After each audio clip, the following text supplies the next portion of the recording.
تو میں نے ان کے سامنے حدیث رکھی کہ صحیح بخاری میں ایک حدیث ہے کتاب المناقب چیپٹر کے اندر، جو صحابہ کرام کے مناقب والے چیپٹر ہیں، علقمہ تابعی کہتے ہیں، اور یہ ہم نے وہ کربلا والے ریسرچ پیپر میں یہ حدیث ڈالی ہوئی ہے۔ علقمہ تابعی کہتے ہیں کہ میں کوفے سے سفر کر کے شام گیا، یعنی آپ سمجھ لیں 15-20 دن کا سفر تھا، اونٹ پہ پیدل، اتنا مشکل سفر۔ اور شام میں اس لیے گیا کہ وہاں پہ کچھ اصحاب رسول سے ملاقات کروں، خود تابعی تھے۔ تو کہتے ہیں میں مسجد میں گیا، صحیح بخاری کے الفاظ ہیں، کہتے ہیں میں نے مسجد میں 2 رکعتیں ادا کی اور اس کے بعد اللہ سے دعا کی کہ اللہ اپنے کسی نیک بندے سے میری ملاقات کروا دے۔ تو کہتے ہیں جیسے ہی میں دعا سے فارغ ہوا تو میں نے دیکھا کہ ایک شخصیت مسجد میں داخل ہوئی ہے، بڑی وجاہت والی۔ میں نے لوگوں سے پوچھا یہ کون ہے؟ تو بتایا گیا یہ ابو درداء ہیں رضی اللہ تعالیٰ، اصحاب صفہ میں سے، درویش ترین صحابہ میں سے۔ 2 نبی الاسلام کے صحابہ بڑے لاڈلے اور درویش اصحاب تھے، ابو درداء اور ابن مسعود رضی اللہ عنہما وعلیہم السلام۔ اسی لیے دیکھیں سیدنا عمر نے جب رومن امپائر گری ہے نا، تو وہاں کا چیف جسٹس لگایا ہے ابو درداء کو، اور پرشین امپائر جب گری تو اس کا چیف جسٹس لگایا ابن مسعود کو۔ اب محنتیں تو ہوئی ہوئی تھی یرموک میں اور قادسیہ میں، اس محنت کے بعد رعایا تک اسلام کی سچی دعوت پہنچے، اس کے لیے ایسے بندے کی ضرورت تھی جو واقعی نبی الاسلام کا تربیت یافتہ ہو، صرف جنگجو نہ ہو۔ تو وہ پھر ابو درداء اور ابن مسعود ہی ہو سکتے تھے، جو نبی الاسلام کے ساتھ وقف تھے، مسجد میں ہی رہتے تھے، آپ سے تعلیم حاصل کرتے تھے۔ تو انہوں نے کہا حضرت میں نے تو ابھی بھی اللہ سے دعا کی تھی کہ کسی نیک بندے سے ملاقات ہو، میری دعا قبول ہو گئی، ابو درداء سے میری ملاقات ہو رہی ہے۔ تو آپ دیکھیں آج کل آپ کسی پیر کو، بڑے بندے کو جا کے ملیں اور اس کو بتائیں کہ جی میری بڑی خواہش تھی، تو جناب وہ آسمان پہ اڑنا شروع کر دیتا ہے، الا ماشاء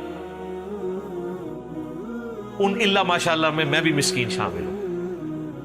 مجھے صرف اس لیے خوشی ہوتی ہے اللہ کے لیے کوئی ہے، ادروائز مجھے میری طبیعت پہ کوئی فرق نہیں پڑتا، اس لیے کہ ہم بڑی کاز کے لیے کام کر رہے ہوتے۔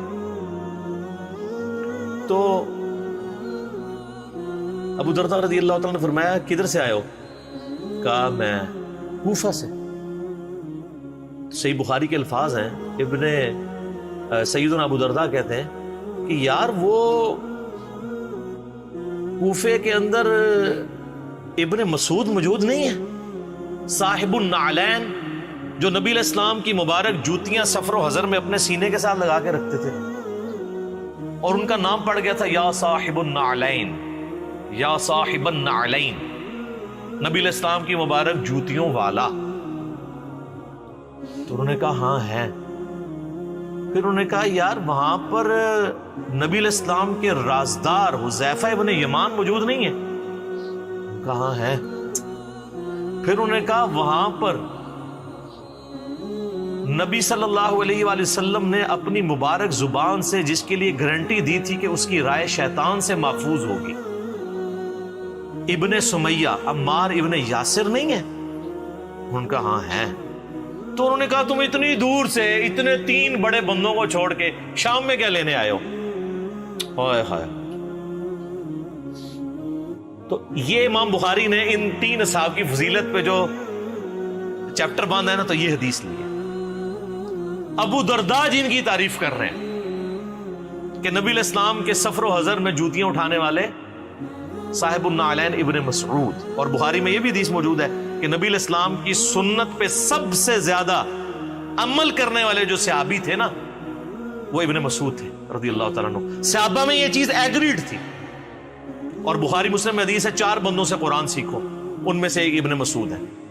اور بخاری میں حدیث ہے ابن مسعود کہتے ہیں اگر میں جانتا ہوتا مجھ سے زیادہ کوئی قرآن جانتا ہے نا، میں اونٹوں کے جگر جلا کے سفر کرتا اور اس سے جا کے قرآن سیکھتا۔ میں نے 80 صورتیں نبی علیہ السلام کے پیچھے نماز میں کھڑے ہو کے یاد کی ہیں، ڈائریکٹ آپ علیہ السلام کی تلاوت سن کے۔ اچھا یہ کوئی تکبرانہ ان کے الفاظ نہیں تھے، ان کو یہ تھا کہ یار میں نے ایفرٹ پٹ کی ہے اس کام کے لیے۔ آج کل یوٹیوب پہ کلپ آتا تو ان کا نا میں کرتا ہے۔ میری باتوں سے کئی لوگوں کو جواب مل گیا ہوگا، سر جس نے ایفرٹ پٹ کی وہ بتانا چاہتا ہے، اور اس سے آپ سے کوئی اجر نہیں مانگتا، چندہ نہیں مانگتا، کھال نہیں مانگتا قربانی کی، نہ آپ کی کھال مانگتا ہے۔ تو ابن مسعود رضی اللہ تعالیٰ عنہ اور دوسرا حذیفہ ابن یمان کو آپ علیہ السلام نے 12 منافقوں کے نام بتا دیے تھے جو انہوں نے آگے نہیں بتایا، اس لیے میں بھی آپ کو نہیں بتا سکتا۔ وہ جو صحیح مسلم میں ہے کہ ان کو دوبیلا پھوڑا نکلے گا، بس اتنا ہی۔ اور تیسرا بندہ کہا کہ شیطان سے اس کی رائے محفوظ ہوگی، عمار ابن یاسر۔ اور عمار ابن یاسر تینوں جنگوں میں مولا علی کے ساتھ تھے، جمل، صفین، نہروان کے اندر۔ تو اسی لیے یعنی وہ پھر حدیث بھی آئی بخاری میں 2812، عمار کو ایک باغی جماعت قتل کرے گی، عمار ان کو اللہ اور جنت کی طرف بلائے گا، وہ جماعت دوزخ کی طرف بلائے گی۔ تو عمار میں نہیں تھا جی ہاں نہروان میں نہیں تھے، سوری، وہ تو نہروان سے پہلے صفین میں شہید ہو گئے تھے، جزاک اللہ خیر۔ تو یعنی وہ رائے میں مولا علی کے ساتھ، تو شیطان سے محفوظ ان کی رائے، نبی علیہ السلام نے کہا۔ ابن مسعود کا نام ہی تھا صاحب النعلین۔ تو ہمارے پاس اوریجنل نالین مبارک تو نہیں ہے، چلے ایک نقش ہے یہاں لگا لیا ہم نے، قریب قریب سنت پہ عمل کر لیا۔